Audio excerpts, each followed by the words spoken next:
Hey guys, welcome back to day 19. We are going to continue right where we left off with the last set of notes. So we're going to be continuing on with this fourth degree polynomial that we see here. Remember, our goal is to find all of the roots and also put this thing into its factored form. All right. So again, our goal is kind of to get somewhere that looks like this, where we have four factors, right? So that would be what it looks like in its factored form, and I need to figure out what goes in there. And then we're also going to have some roots that I want to make sure that I list off, and there should be four of them. All right. The first place that we're going to start off is the graph. All right. You got to look at the graph and see what integer roots you can find just by looking at the graph. That is the easiest place to start. All right, so I went to Desmos and I typed this in. You can use your TI-84 graphing calculator, or you can use Desmos on your Chromebook. It doesn't matter which one you use. I think Desmos makes some pretty nice graphs, but I've got a graph right here for us. This is the same exact polynomial, and you'll notice it looks a lot like a parabola, which is probably not what you were expecting to see since it's a fourth degree polynomial. We typically see parabolas out of second degree polynomials, but fourth degree parabolas also, or fourth degree polynomials also kind of look like parabolas. And you'll notice that it comes down here to -1 and it bounces off of -1. All right. And again, you have to recall to a previous lesson where we talked about behaviors at certain roots, right? If we see a bounce off of the x-axis, so we know that we have a double root at -1. So that typically means that -1 happens twice. Now there's going to be two more roots here that we need to find, but we do know two of them just by looking at the graph. And that allows me to fill in two of my factors as well. So I know that x plus 1 is going to happen twice. Okay, so we got x plus 1, x plus 1. And that comes from our roots. Remember, when we take those roots and we put them into their factor, they switch signs on us. All right. So now to figure out the other two, we're going to have to use PolyDoku to help us out. So I'm going to set up a PolyDoku here. There's my box. I'm going to split it in two this way. And then I'm going to give myself some columns to work with. And you might not be sure how many columns you need right off the bat. And if you make too many, that's okay. You can always erase extra columns off on the end. All right, so I'm going to take this x plus 1. I'm going to put it here on the side. And then I take my original polynomial, the x to the fourth. I'm going to put that down here. So remember, this tells me what my diagonals have to add up to.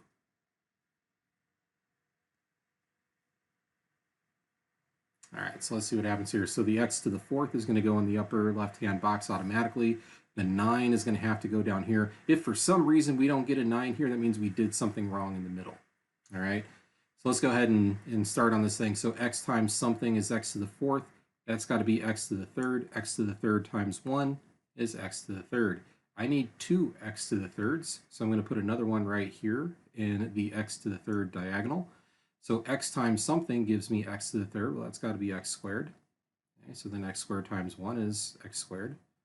And I have 1x squared, but I need 10. So I'm going to put 9 more x squareds here.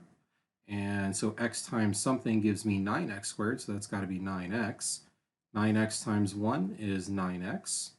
So I have 9 x's, but I need 18 of them. So I'm going to put another 9 x's here to finish off that diagonal. So x times something gives me 9x, so that's got to be 9. And 9 times 1 is 9. So I had one extra column. And so I actually did not need that last column. So my last bit did line up with my constant at the end, so that is good. All right, we just didn't need that last column. Oops. Undo that. There we go. So we'll get rid of the last column there. We don't need that. Okay. All right.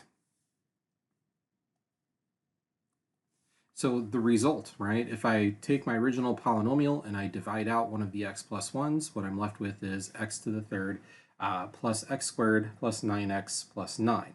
But I got to do one more layer of PolyDoku here. Okay, so I'm going to set up a box. I'm going to split it two ways. And I'm going to put my x plus 1 over here on the side because that's my other factor that I need to divide out. And I'm going to give myself some columns here to work with.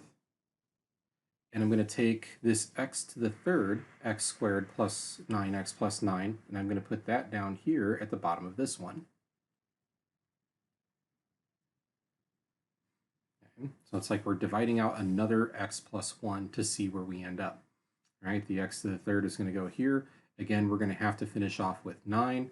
If I need another column, I'll add it on and move the 9 over. If I have too many columns, I'll, again, get rid of that last column and move the 9 over.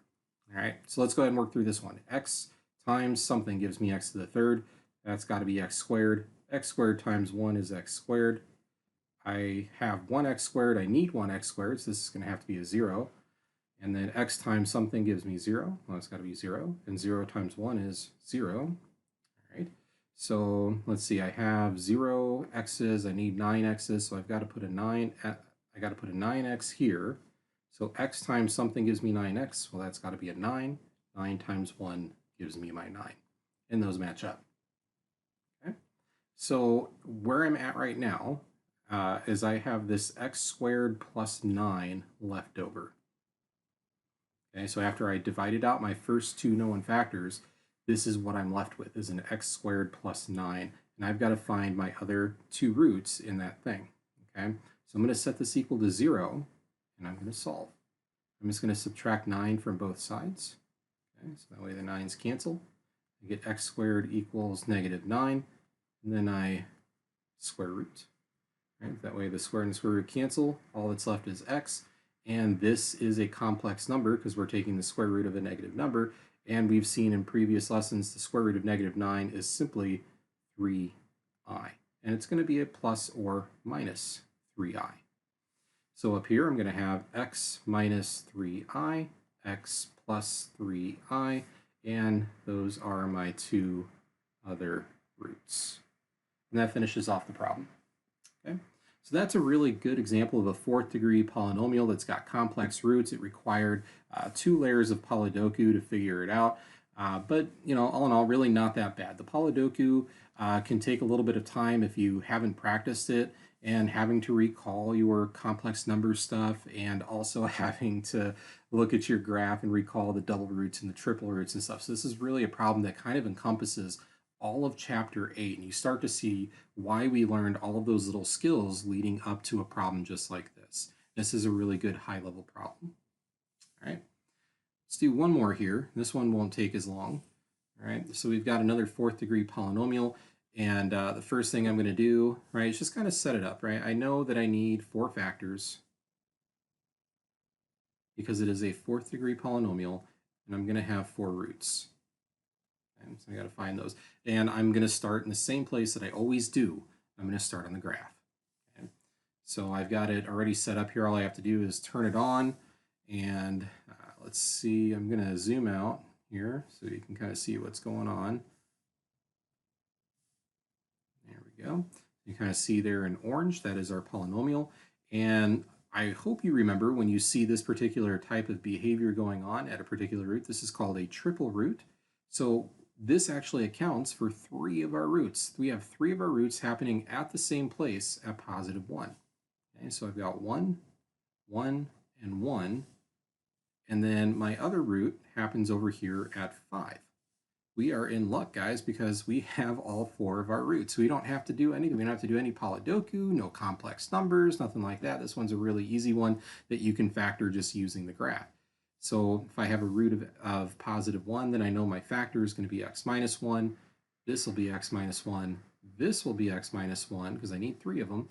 And the last one, being a positive 5, means I'm going to have an x minus 5. So there it is in factored form. In fact, I can write it a little bit more compact by saying x minus 1 to the third times x minus 5. And that's it. And that concludes that problem. All right, guys. That is it, actually, for all of Chapter 8. That was the last lesson for Chapter 8 and the last lesson of this year. And so this will be the last video that I make for you. I really do miss you guys. It's sad that things went down the way that they did. But I do want you to know, if you completed these lessons all the way up to this point and you watched the videos and completed the lessons, the only thing that you missed in Algebra 2 was Chapter 10. All right, that was the only other chapter that we were going to do beyond this point. So when you get to pre-cal, make sure you let your teacher know, hey, I've got everything down all the way up to chapter 8 of Algebra 2. The only thing I missed was chapter 10. They'll know what you're talking about, and they'll know where to pick up when you guys get to pre-cal. All right, guys, have a great summer, and take care of yourselves. Bye now.